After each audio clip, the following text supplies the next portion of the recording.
Hier, je vous disais que ça allait pas trop, que je me sentais pas trop bien mentalement, que ce soit sur le fait que ma prise de masse avance pas plus que ça. D'ailleurs, vous avez été plusieurs à m'envoyer des messages et c'est très gentil de votre part. Et j'ai eu aussi d'autres messages sur le fait que l'entrepreneuriat c'est pas facile et qu'il faut continuer et se maintenir et qu'il faut pas arrêter au moment où ça devient dur parce que c'est là où c'est le plus important de continuer.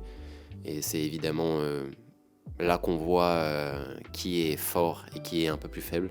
Malheureusement, la vie fait des tris assez naturellement et je pense que la vie envoie des épreuves pour voir qui sont les personnes qui méritent de réussir et qui sont les personnes qui ne méritent pas de réussir. Et on le voit, c'est ceux qui abandonnent jamais et qui continuent sans cesse, même dans les moments où c'est pas facile. Comme je vous l'avais dit, hier, j'ai décidé que j'allais remplir un petit peu mon carnet et me poser des questions parce que ça m'aide beaucoup.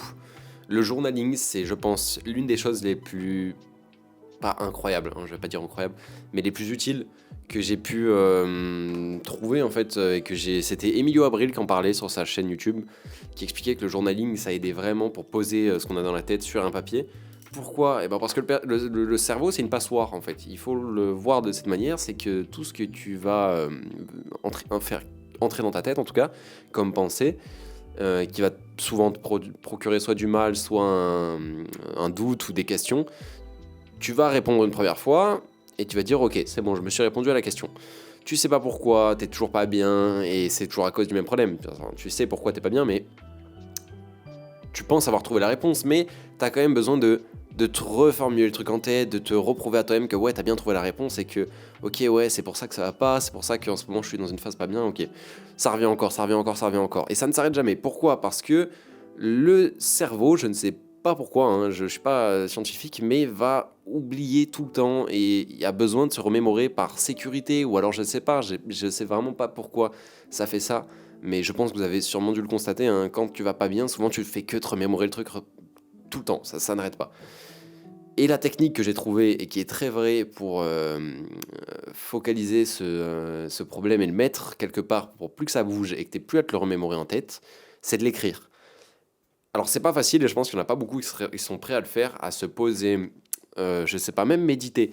Tu te mets, et pas forcément méditer comme on l'entend, par exemple méditer et se mettre en position du lotus, ne penser à rien et respirer. Ça c'est cool pour se détendre, mais c'est pas une méditation qui va te faire avancer sur tes problèmes. Moi la méditation celle dont je parle, c'est quand tu as plein de pensées dans ta vie qui vont dans tous les sens, tu sais pas vraiment où aller, tu sais, c'est un gros brouillon et une tempête de mots, de pensées, de choses, tu sais plus où aller. Tu te poses quelque part avec un carnet et un stylo, ou dans ton lit, hein, tu t'allonges, tu fermes, tu éteins ton tel, tu fais tout pour que tu sois seul, sans musique, sans bruit, et, euh, et tu réfléchis. Tu réfléchis, mais avec une stratégie. Tu réfléchis pas bêtement à la première idée qui te vient en tête. Tu réfléchis sur ton problème et tu viens de poser les questions. Tu viens de poser le pourquoi t'es comme ça. Ok, je suis comme ça parce que. Ok. Qu'est-ce qui me permettrait d'aller mieux et qui me permettrait qu'est-ce qui ferait que je serais heureux? Avant de résoudre le problème, qu'est-ce qui ferait que je serais heureux? Ah bah ce serait ça, ce serait ça, ce serait ça, ce serait ça. Ok. Qu'est-ce qui permettrait d'éliminer mon problème? Bah ce serait ça, ça, ça, ça, ça, ça. Ok. Comment je peux faire maintenant pour éliminer ce problème, maintenant que je sais comment. Quel est mon problème? Comment je peux faire pour l'éliminer? Ok, bah j'écris ça, ok. Et rien que d'avoir fait ça, même si ça paraît tout con, le fait de l'avoir décortiqué et de l'avoir mis sur un papier, déjà tu te le répètes plus parce que c'est sur un papier. Et le cerveau, ça, eh bien, même si c'est l'une des choses les plus intelligentes et les plus incroyables que la nature ait créées, eh ben, le cerveau il est très con sur certains sujets. Et ce genre de sujet, je vois qu'il est vraiment débile.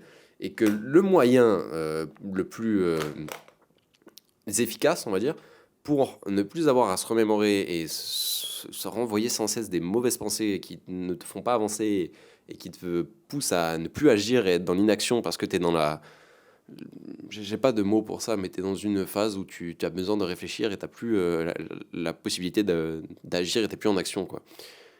Et donc, résoudre ce problème, c'est écrire et poser les mots sur un papier.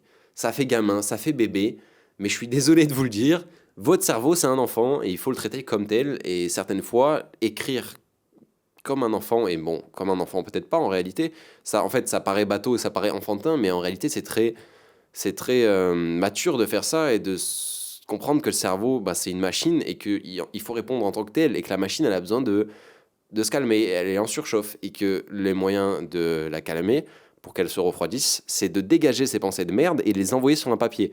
Du coup, elles sont plus dans ta tête, elles sont sur le papier, ces pensées de merde. Donc, tu t'en fous. Elles sont plus là et ça t'enlève un poids. Et quand tu l'as jamais fait, j'avoue que ça fait un peu gourou qui va te dire d'écrire dans un journal en papier, mais ça marche vraiment. C'est pas magique, c'est juste physique. C'est dans ta tête, ça tourne, ça tourne, ça tourne, hop, je pose, ça tourne plus, c'est sur un bout de papier, c'est plus dans ma tête, c'est là, c'est physique, ma pensée est vivante, ma pensée est écrite. J'ai plus à me la remémorer, parce que si j'ai envie de remémorer et j'ai des doutes sur ma pensée, hop, j'ouvre ce que j'ai écrit, je relis ce que j'ai écrit, ah bah ouais, je me suis convainc encore une fois de plus que bah, j'ai la réponse et qu'il n'y a pas besoin d'être un penseur et de penser à vie à cette pensée sans jamais s'arrêter et d'arrêter complètement ce qu'on est en train de faire juste parce qu'on a cette mauvaise pensée. Donc ce serait ça le conseil du jour que j'aurais à vous donner, d'arrêter d'essayer de tout le temps penser sans concrétiser physiquement vos pensées. Penser dans le vide en fait. Moi c'est un peu ça. Tu nages dans tes pensées, mais t'essayes pas de les résoudre réellement, tu navigues et c'est pas productif, et c'est pas même sain pour vous de se répéter toujours les mêmes choses. Écrire ça fait du bien. On a fait ça pendant des milliers d'années. Aujourd'hui on a des téléphones. Vous pouvez le faire sur votre téléphone, mais je pense que ça marchera moins bien qu'avec un stylo et un papier. Parce que c'est pas aussi physique un téléphone que du papier et un stylo. Donc faites ça. Moi là je suis content, du coup j'ai résolu mon problème et ma question.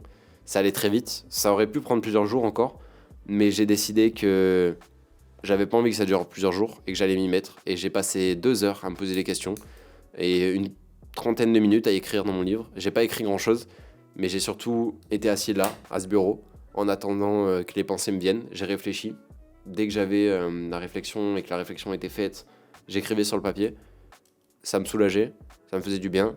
Je comprenais, j'avais un schéma j'avais un leaderboard, on va dire, un framework de toutes mes pensées. Et je savais quand j'avais cette pensée-là où ça m'amenait, vu que j'avais le début et la fin. Et ça, c'est vachement, vachement utile. Ça peut paraître bête, mais si jamais vous êtes dans un cas où vous galérez à avancer, où vous avez beaucoup de questions, surtout quand vous avez beaucoup de questions, écrivez, ça vous fera le plus grand bien du monde. Et au moins, vous pourrez poursuivre ce que vous étiez déjà en train de poursuivre. Voilà. À demain. Pour une journée qui va être assez piquante. Vous allez comprendre pourquoi demain, ça va être sympa.